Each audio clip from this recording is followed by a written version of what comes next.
بسم اللہ الرحمن الرحیم۔ السلام علیکم ورحمۃ اللہ وبرکاتہ۔ ناظرین، انجمن خدام صوفیہ اور امیر ملت ٹرسٹ کے زیر انتظام آج ہم آپ کی خدمت میں حاضر ہیں۔ خلیفہ سوم امیر المومنین حضرت سیدنا عثمان بن عفان ذو النورین حضرت سیدنا عثمان غنی رضی اللہ تعالیٰ عنہ پیکر جود و سخا، اس عنوان سے چند باتیں آپ کے گوش گزار کروں گا۔ آپ کی عظمت کے بہت سارے پہلو ہیں، مگر آپ کی سخاوت اور آپ کے اخلاق کے بارے میں حضرت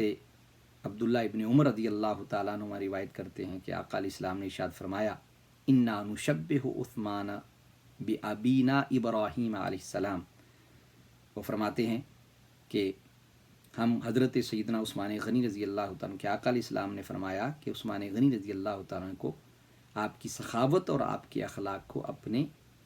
باپ حضرت سیدنا ابراہیم علیہ السلام سے تشبیہ دیتے، اور یہی وجہ ہے کہ آپ اگر سیدنا عثمان غنی رضی اللہ تعالیٰ کی زندگی پر نظر دوڑائیں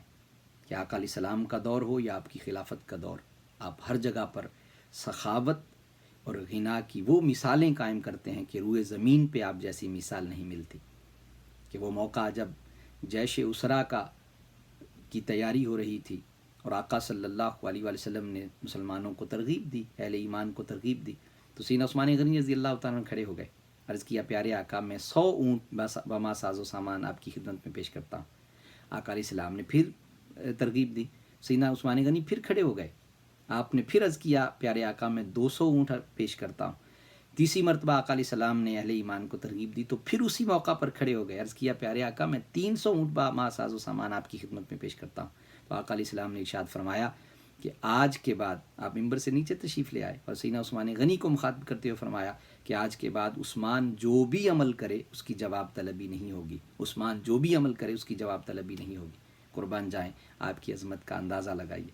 اسی طرح جب مسلمان مدینہ چلے گئے، ہجرت ہو گئی، تو بہت سارے مسائل تھے، مگر وہاں پانی کی تنگی کا جو مسئلہ آیا اور پانی بہت زیادہ کم تھا، شدت کی کمی تھی،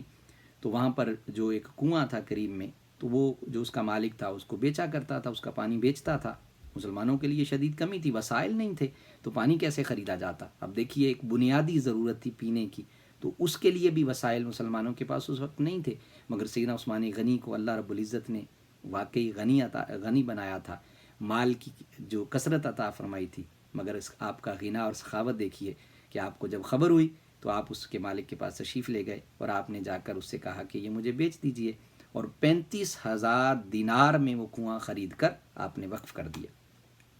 اسی طرح سیدنا ابوبکر صدیق رضی اللہ تعالیٰ کا دور خلافت آیا، اس میں شدید قحط پڑ گیا، آپ نے 1000 اونٹ بابا ساز و سامان خریدا اور مدینہ میں منگوا لیا۔ جب وہاں کے تاجروں کو پتہ چلا، وہ آپ کے دروازے پہ آئے اور آپ سے بات چیت کی، کہا کہ یہ ہمیں بیچ دیں تاکہ ہم یہ آگے سیل کر کے لوگوں کی ضروریات کو پورا کر سکیں، تو جن کے پاس پیسے ہوں گے وہ خرید لیں گے۔ قربان جائیے، سیدنا عثمان غنی رضی اللہ تعالیٰ نے فرمایا، تم کتنا منافع دو گے، کتنا منافع دو گے؟ بار بار پوچھا، وہ منافع بڑھاتے رہے، حتیٰ کہ آخر میں ان سے کہا کہ میں نے تو اس سے یہ سودا کر لیا ہے کہ جو کائنات میں جس کے برابر کوئی منافع نہیں دے سکتا۔ تو قربان جائیے، سیدنا عثمان غنی رضی اللہ تعالیٰ نے فرمایا، گواہ ہو جاؤ کہ میں نے یہ سارا مال مدینہ کے فقراء پر صدقہ کر دیا۔ ناظرین، آئیے آج ہم بھی سنت سیدنا عثمان غنی کو زندہ کریں۔ کووڈ-19 کرونا وائرس عجیب صورتحال پیدا کر چکا ہے، معاشی تنگی ہے، تو ہم بھی اس سنت کو زندہ کرتے ہوئے